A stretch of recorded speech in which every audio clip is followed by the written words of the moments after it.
Well, good morning, everybody.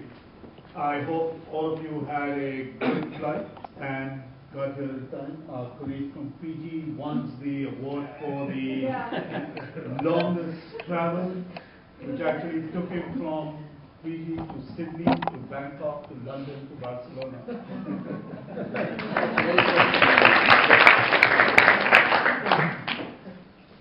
I think that in itself speaks volumes in terms of why this movement is such an important movement. But before I say a few words on the movement, I actually wanted to just take this opportunity to thank all of you for the amazing work that gets done. You know, in this day and age where most people believe that access is no longer an issue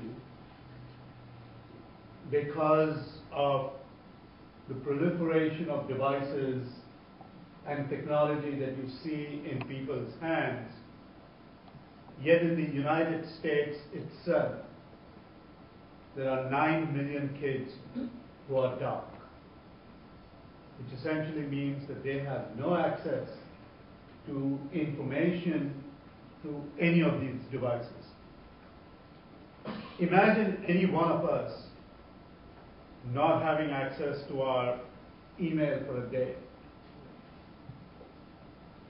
So there is still this massive need of access. But I think what we have seen over the last year, since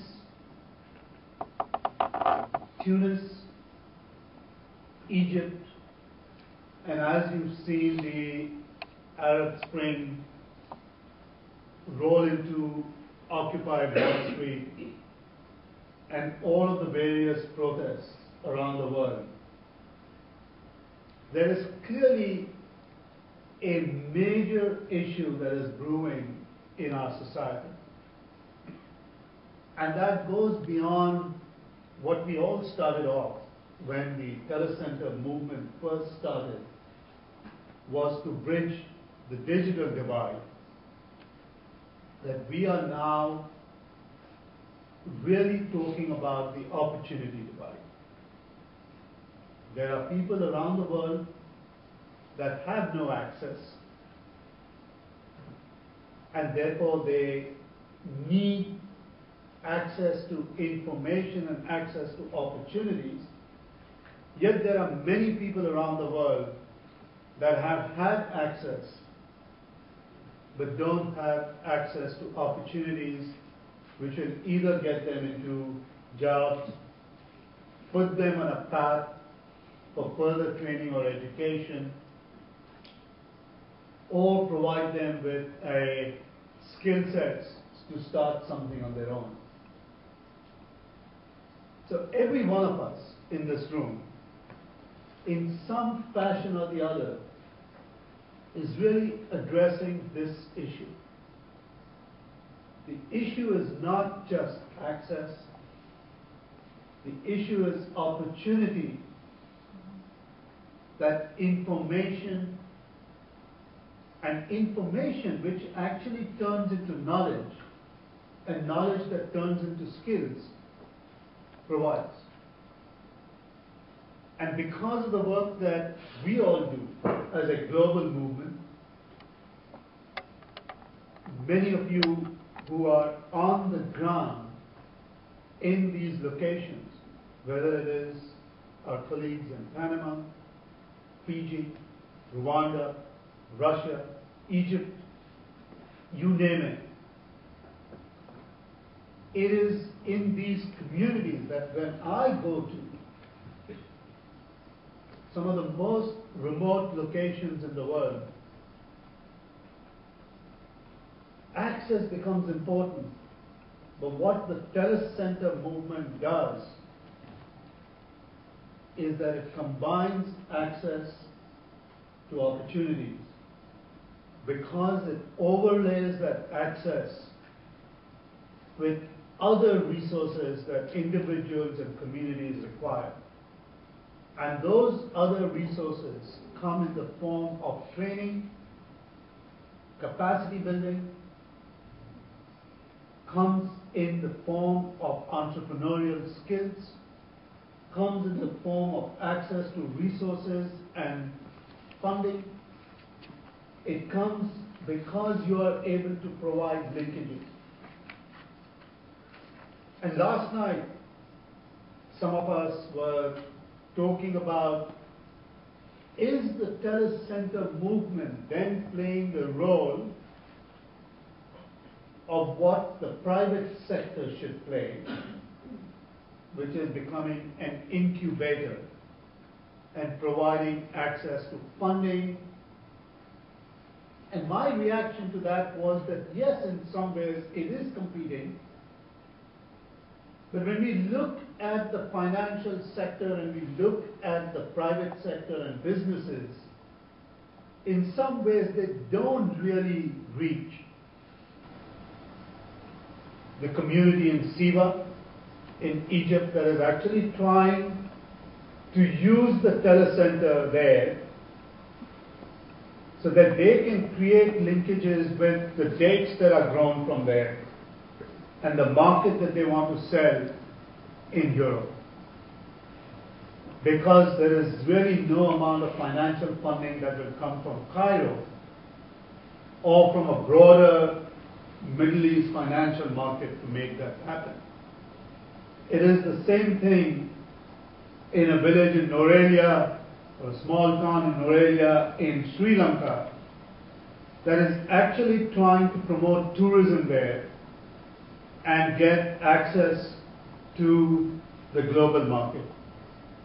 Or if you're going to look at artisans from Rwanda that are trying to access the global market and not only need access through the internet, but need financial resources. So we do that. And today, particularly because we have multiple devices and multiple forms of connectivity, I think it is even more important that this movement play a viable role in ensuring that those that are at the margins of the community, underserved in their communities, get the same access that all of us get and the opportunities that we get. So that's why I feel we are at a particular inflection point in this movement, and why your role as individual telecentres is extremely important, which is why your role as regional networks is very important, and which is why I believe that the role of the Telecentre or all foundation as a global movement becomes extremely important. We are very fortunate because we are able to hold this meeting. In some ways, it's a first of its kind. And I do hope that after 3 days, we may eventually agree that this is something that we should do on a regular basis. This is not a conference that we are doing and a small meeting attached to the conference. This is just a meeting of the networks. Those of you on the ground doing the work that are coming together to form a community that allows us to do more collectively than we would be able to do individually. It's really for us to reflect upon what role each one of us will play, what is the interest of Microsoft in some ways in supporting this, yet I play a role as the chair of the global movement, and how each one of us in some ways bringing our own organizations to this meeting, but at the end of the day, making decisions for the collective good. And therefore, members of this network, how are we going to be playing a role that makes this movement stronger and not necessarily only worrying about the benefits and impact it brings to our individual organizations. So in some ways, we are playing a role for looking after the collective good rather than the individual good. And it should not come at the expense of the individual good, but there is a role for us to play from a collective perspective that we need to focus on. So I believe that TCF can be a facilitator, an aggregator, a mobilizer, and in some ways, really the one that is carrying the global flame of what otherwise gets lost in this large movement of information access, where people really believe that just because a rickshaw driver in India now has a cell phone, there is really no digital divide.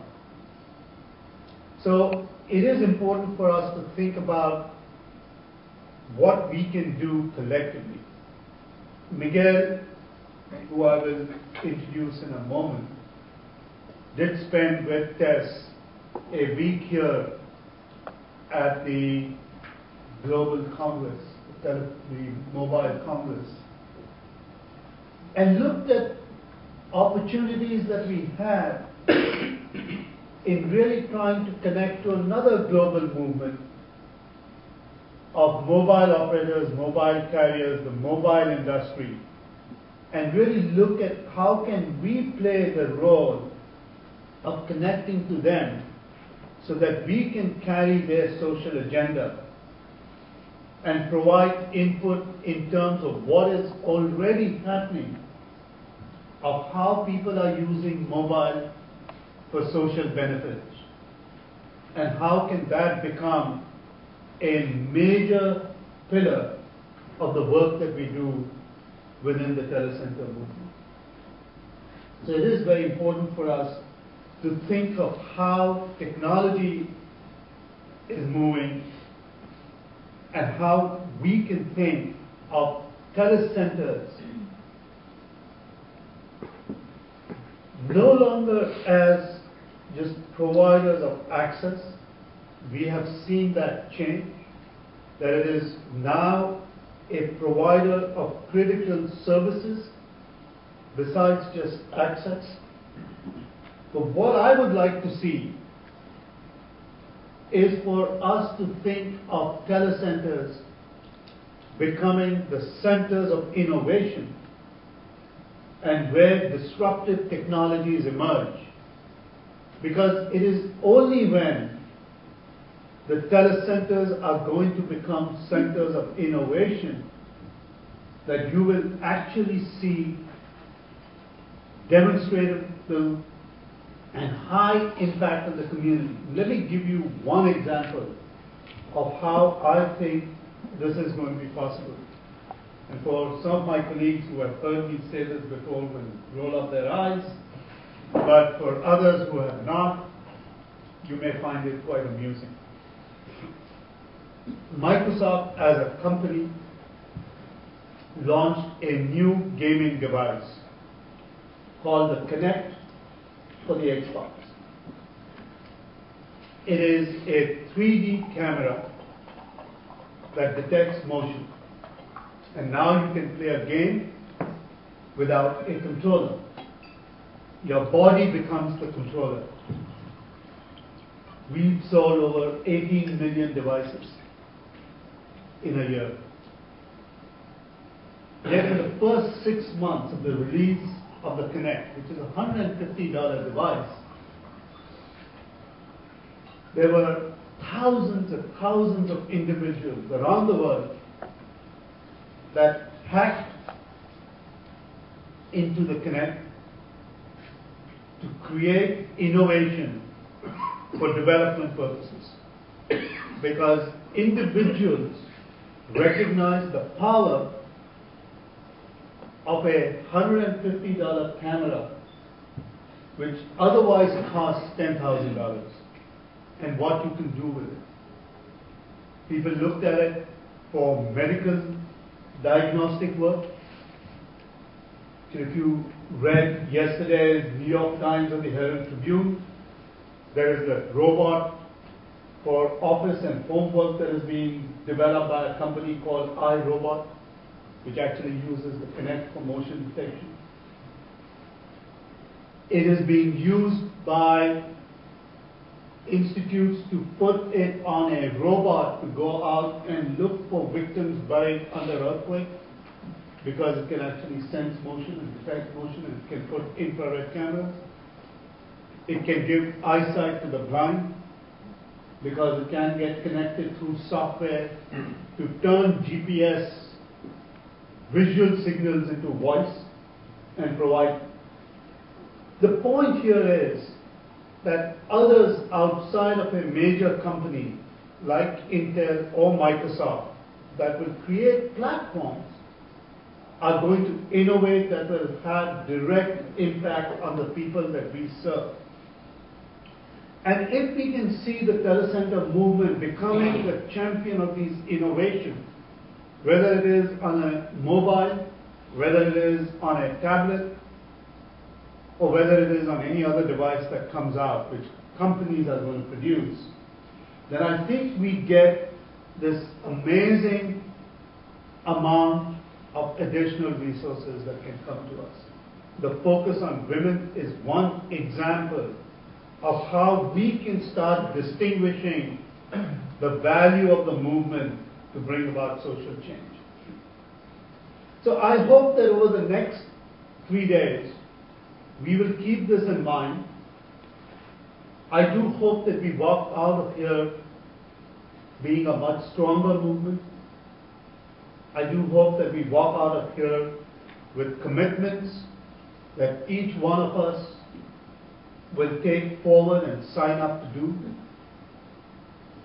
I do hope that somebody will put up their hand to host the next meeting, because I do believe that these kinds of coming together are going to be critical over the next several years if we want to turn this movement into a very strong footing.